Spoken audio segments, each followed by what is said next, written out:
We live in a fast world. Fast entertainment, fast food, fast sex, and with the answers to everything at the tip of your fingers, there's no need for contemplation or deep introspection. We are hyper-stimulated and endlessly distracted. What they don't realize is there's entire teams of engineers whose job is to use your psychology against you. I haven't even finished sharing an idea with you yet, and your brain might have had like 5 different thoughts, right? Has that girl answered to me yet? Should I reply to her Instagram DM? Maybe I should check my email. Maybe there's something important in there. Maybe as you're watching this right now, you're scrolling through the comments or looking at the recommended videos to see what else to click on. You've lost control of your mind.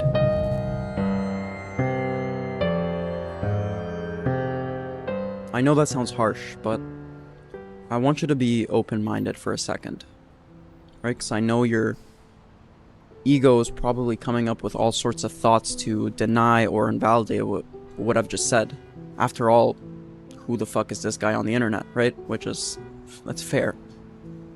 But just stick with me for a second.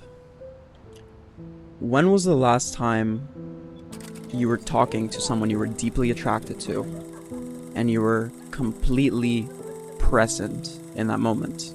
I'm talking paying attention to their facial expressions, their body language, the emotions that were coming through, the stories that they were telling you. You were making deep eye contact with them. And not because some guy on the internet told you to make eye contact with women, but because you felt deeply connected and you were in that moment. Or were you having other thoughts in your head while you were having that conversation? Were you thinking, man, they're so attractive. I wonder what they're thinking about me. Does my breath smell? Did I forget to put my deodorant on this morning? Or maybe your brain is so sexualized from all of the porn and the terrible media that we're fed nowadays that all of this sexual energy was just lodged up in your head and that's all you could think about. Or all the sexual energy was just lodged in your genitals and you're just horny. Instead of allowing that beautiful sexual energy that you gained from that interaction to energize you throughout the day, feed your creative work and be connected in the moment, you let it just become a sexual fantasy.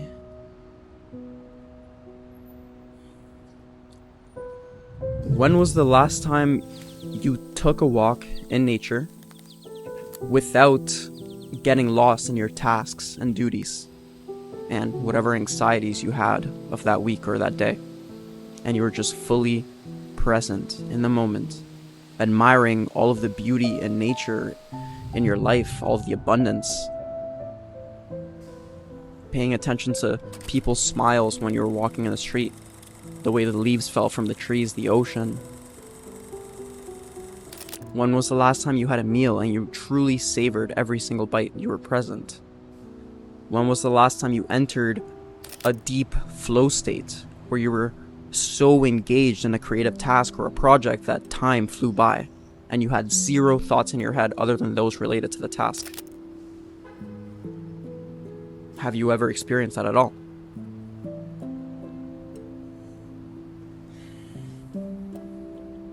And look, I'm not saying any of this to shame you or stroke my ego on the internet, right? I'm sharing this with you because meditation, building a meditation practice has truly impacted my life for the better. And I'm sharing this with you so you take this video with seriousness, because this isn't some self-help trend, some fad, hot girl yoga and green smoothies, and I'm gonna take an Instagram picture of me meditating. It's much deeper than that. It's much more important than that. What we are trying to do with a meditation practice or prayer, if you're a religious person, I'll talk about that later, but it's really reconnecting with this very essence that makes us human. See, our mind, we understand very little of it. No matter what science tries to tell you, the truth is, philosophers, scientists, which, if you study history, you know that was just called natural philosophy back in the day, spiritual teachers, religion, they've all tried to understand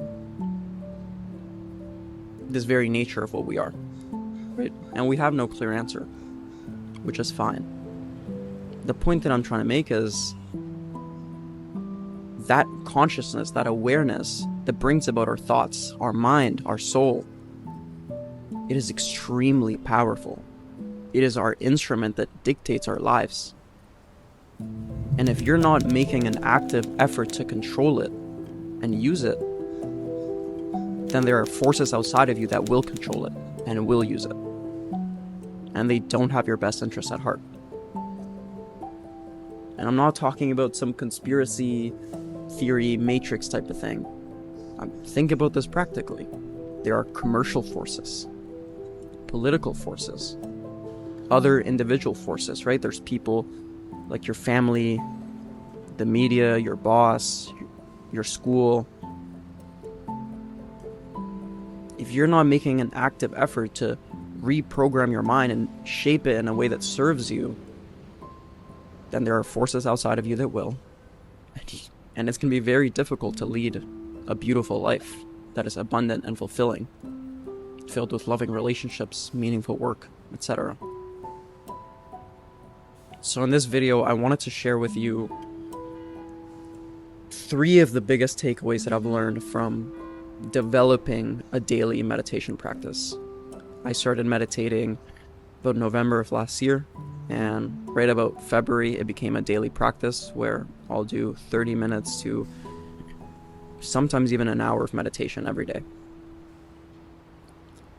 And I think this insight might help you, and hopefully it inspires you to develop your own meditation practice. So let's get into it. The first lesson is that you are not your thoughts, you are the awareness. Now, this is a bit of a complex idea, so I want you to bear with me for a second. But if I asked you who you are, the answer you'd give me would be something along the lines of your name. You'd give me your background, right? Where you're from, the things you do, the things you've done in the past. You may say your job, you're a student, your hobbies. You might describe certain traits, certain personality traits that you hold, like you're passionate, creative, empathetic. You might describe certain values or principles, ideologies that you subscribe to. But when you really think about it, is that you? Like the true you? And the answer is no. See, those things, like your traits, the roles that you play, like father, son, daughter, brother, lover, the ideas you have, beliefs that you hold, those are things that your ego has identified with. That's not the real you. See, the ego is just a Latin word for I, in case you didn't know. And in psychology, the ego is a portion of the human personality which is experienced as the self, or I. And it is in contact with the external world through perception. But think about this. If we were to take away all of those things that you described as yourself, all those things that you identify with, right? Your beliefs, the things that you do, the roles that you play. If we were to change it or take any of these things away, if we were to change your name, maybe you're an accountant and that's how you identify, and you moved away to a different country and now you're a surfer in Thailand, you're still yourself, right? Let's go to an extreme example. Let's say you were in a vegetative state, right? Which is the kind of coma where you're still conscious, where you can smile or cry or make noises, but you're not thinking, right? You still can't form thoughts or speak. Even in that state, you are still you. So the answer to all of those questions, what would happen if we took all your memories away or stripped you of your roles, of your titles, of the things you identify with? You are still you. Which tells us that your ego, or these things that you identify with, that's not the real you. The real you is in fact much deeper. It's a much more complex notion than that. It's a much more beautiful thing than that. And look, I'm not trying to pretend to be some spiritual teacher on YouTube. I'm not trying to pretend like I have the answers of the universe figured out, right? After all, I'm literally 22 years old. I'd be pretty stupid if I thought that. But what I do know is that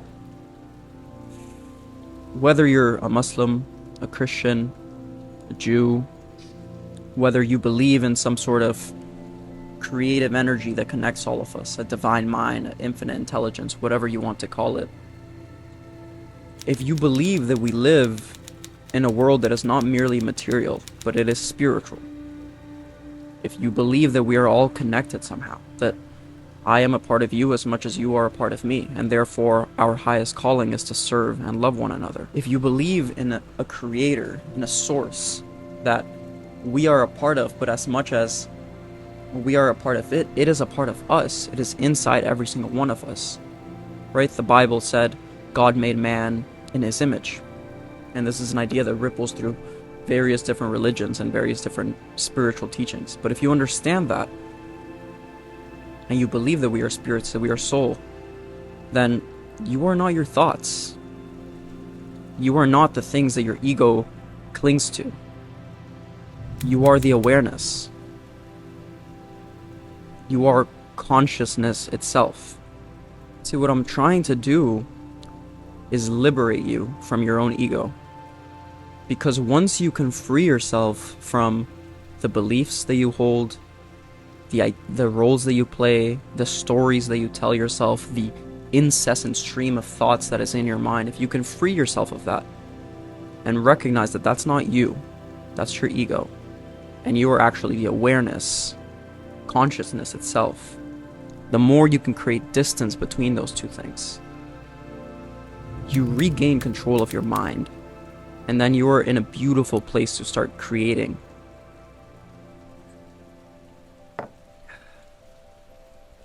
And if you're following what I'm saying, then you should begin to get really fucking excited. Because you realize that if you're not your thoughts, if you're the awareness, if you're not the things that your ego identifies with, then that means that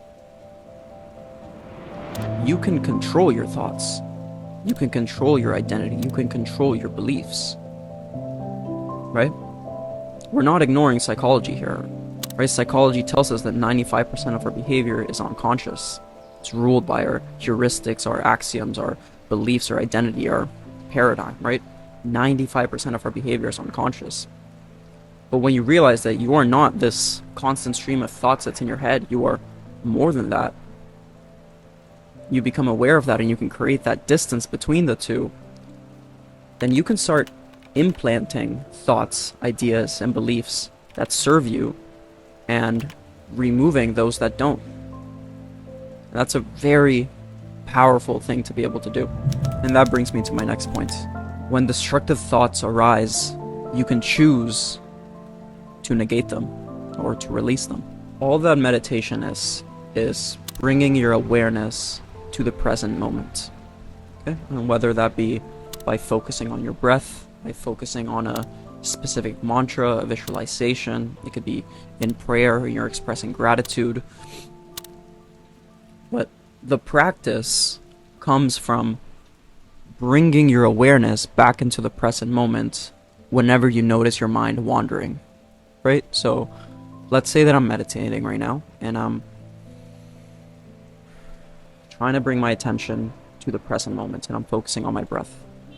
My mind will naturally begin to wander and it'll begin to think about the tasks and duties that I have to complete throughout the day. It might start getting anxiety about something that's happening in my life right now, certain problems or obstacles, a difficult conversation I might have to have.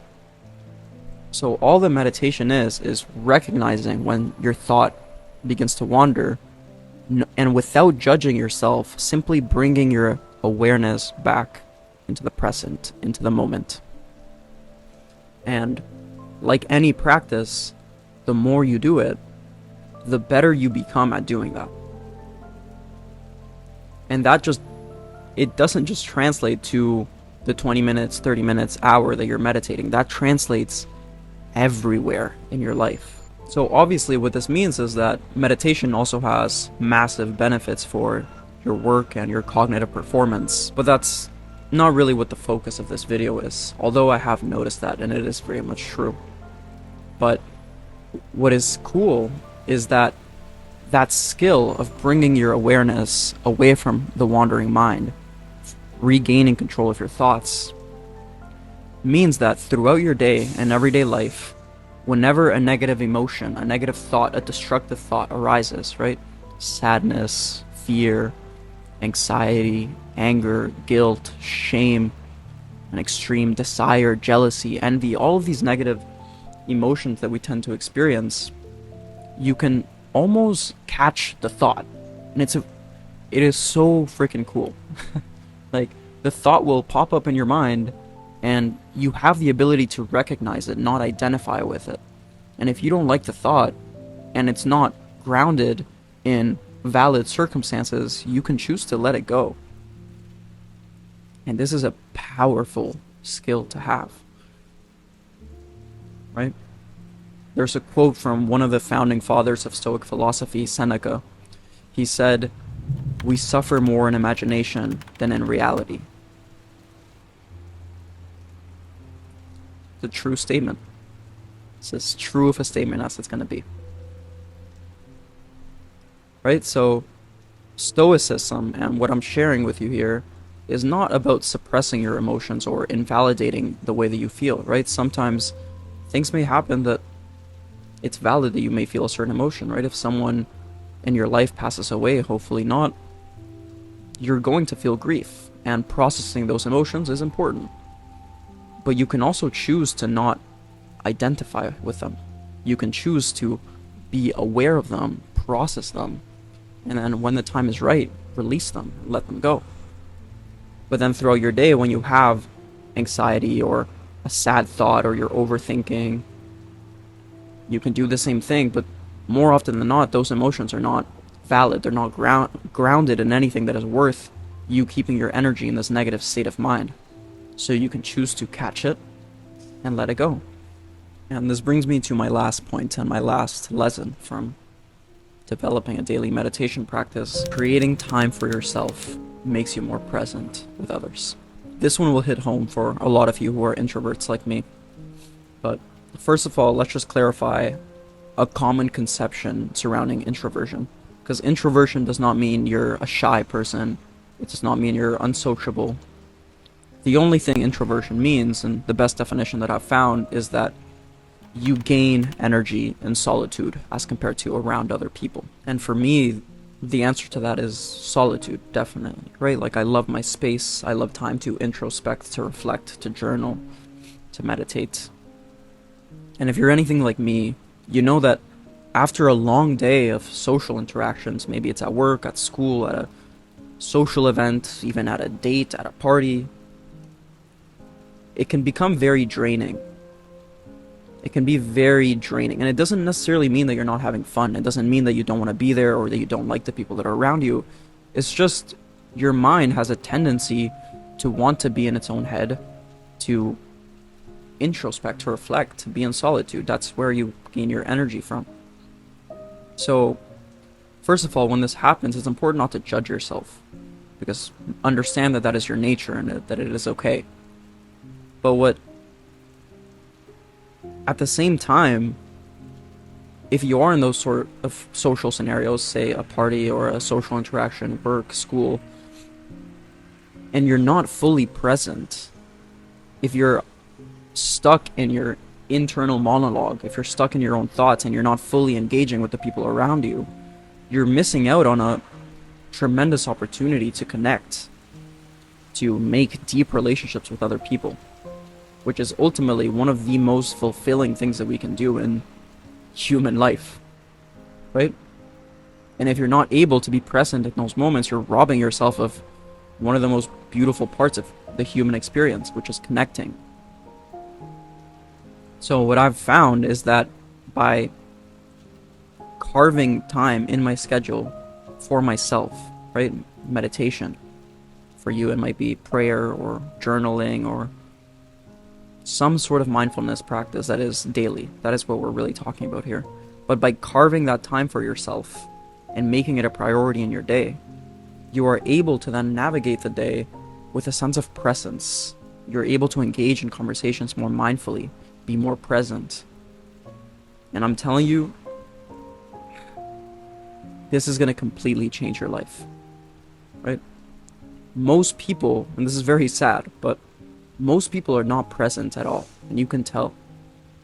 Can you remember the last time you had a conversation with someone and you can tell that their mind was somewhere else, right? Their mind was wandering. You could just see it. It's very easy to tell. As humans, we're in tune to these subtle nonverbal cues. Maybe that was you. I mean, I know that was me for a long time in various social settings. So, by developing a meditation practice and learning how to become more present in the moment, you become magnetic. People, and I'm not, and this applies like in a dating sense, in a business sense, say you're in a job interview, or maybe you're in a sales context trying to close a client or land a big deal. It applies to social interactions, meeting new friends, making new people. When you're able to stay fully present in the moment and engage with others in the way where you are fully there, listening to them, making deep eye contact with them, you're truly listening to what they're saying. You're not thinking about what you're going to say next, but you're genuinely there. That people are not used to being listened to and treated that way. And it'll be shocking to people, but in the most beautiful way, and it'll make them want to be around you, love being around you. And I'm not just saying this in a manipulative way where you're going to go do this to get people in your life, but I mean, it's nice to have nice interactions, but also being more present is going to bring a lot of joy into your life. With all that said, those have been my 3 biggest takeaways from developing a daily meditation practice in the last year. So hopefully this video inspired you to develop some sort of mindfulness practice. And if you have any questions on how to start or want some practical tips on what I've done in order to make sure I stick to it every single day, leave a comment. I'll be happy to reply, or maybe I can make a video if enough of you ask me. But yeah, if you're new here, my name is Mikey, and I make videos to help you and me live the good life, right? To me, that means self-transcendence, personal development. It means entrepreneurship. It means building deep, meaningful relationships. So if you're interested in that, and you're interested in high-level personal development, I hope my videos serve you, and I hope you consider subscribing. But without further ado, I hope you have an amazing rest of your day. Take care of yourself, and I'll see you next week. Peace.